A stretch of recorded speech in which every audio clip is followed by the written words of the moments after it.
Pregame.com.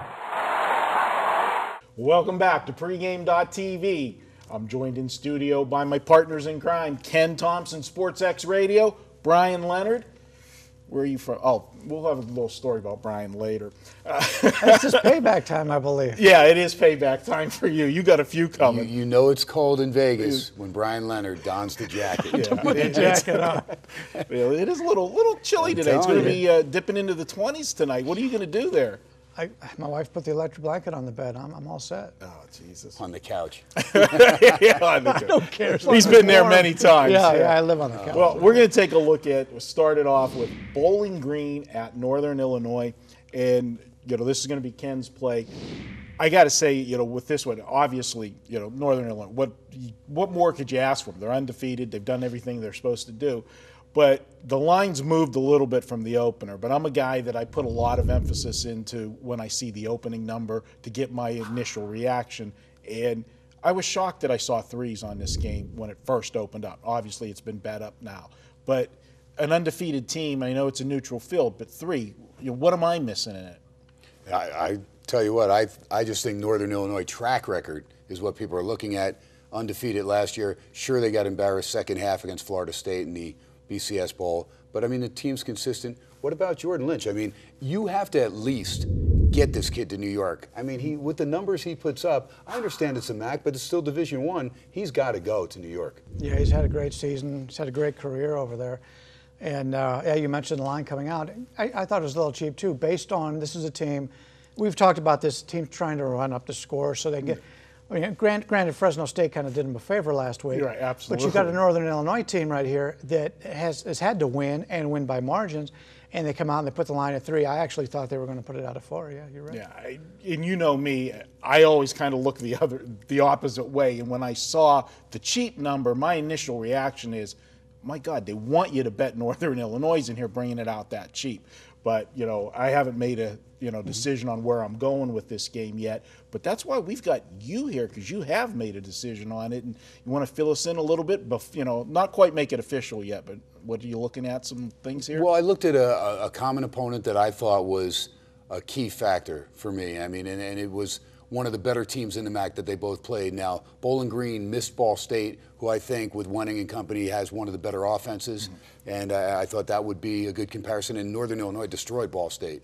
So I know he's Mr. MAC expert.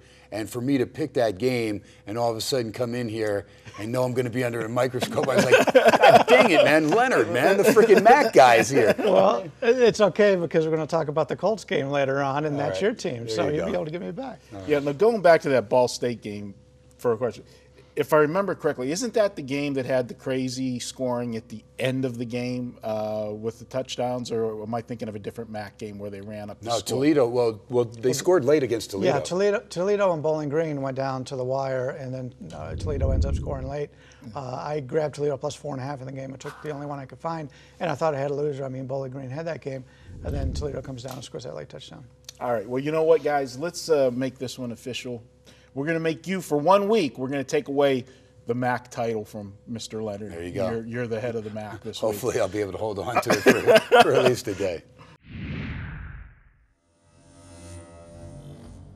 All right, so I'll go for the MAC title just for this particular Friday night. And I like this Northern Illinois team. Based on the 2 years, what has Jordan Lynch, what hasn't the guy done? It's phenomenal, the numbers that he puts up. It's absolutely incredible that this guy has the ball that much. When you look at his totals, you're talking over 4,000 yards combined, rushing 1,755 yards, a 7.1 yard average. It's just phenomenal. 20 touchdowns there, 22 touchdowns throwing the ball, just 5 interceptions. So that ratio has been consistent throughout his career. This guy's just a special player. And I think Northern Illinois, team-wise, you talk about chemistry. I just think there's great chemistry in that locker room. These guys love to play together. They know this is the biggest game right now if they want to get back to an FBS bowl, or BCS bowl, FBS, FCS, BCS bowl. Deron Brown, solid receiver, 42 receptions, but 9 for touchdowns. And then Tommy Lee Lewis, he's been banged up with a bum toe, but he's okay. He's good to go. Toe looks good. And this guy, he'll come out of the backfield, has 24 carries for over 300 yards, and another 623 and 3 touchdowns receiving. On the defense, that's where Bowling Green is stronger. There is no doubt. The Falcons' defense, that's what makes them such a dangerous team in this game. But Northern Illinois has not scored less than 27 points in any one game. When you look at Bowling Green, their defense has allowed just 17 total points in the last 4 games. 176-17, they've outscored those opponents. So that'll get your attention. But when you look, it's Miami of Ohio, an Ohio team that Bryan doesn't even know what happened to Solich's boys.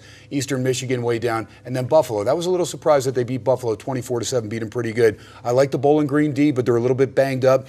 Gabe Martin, their best linebacker and their leading tackler from last year, blew out his ACL on November 3rd, so he is out, but they're still pretty strong. Look for Travis Green to do the bulk of the carries there. I'm not sold on Matt Johnson. I know he's got good numbers, but this is where I think Northern Illinois will have a huge advantage. They'll be able to cause some turnovers. Matt Johnson throwing the football. He runs it okay, but they'll rely on Green. He's got Joplin, one of his main receivers. That's pretty good, but I'm looking for turnovers to be the difference in this game. Northern Illinois, team chemistry, take advantage. I know the line is 4.5. I played it at 3. I still think there's value there. I think they win this game by 7+. Give me Northern Illinois in the MAC championship. I'll go for the Huskies. Try and make it 2 in a row as far as getting to the BCS polls. That's my play on pregame.tv. As usual, great stuff from my man Ken. He says to take Northern Illinois on Friday night this week. We're going to come right back. Bryan Leonard's going to break down Oklahoma at Oklahoma State. That's up next. Pregame.tv.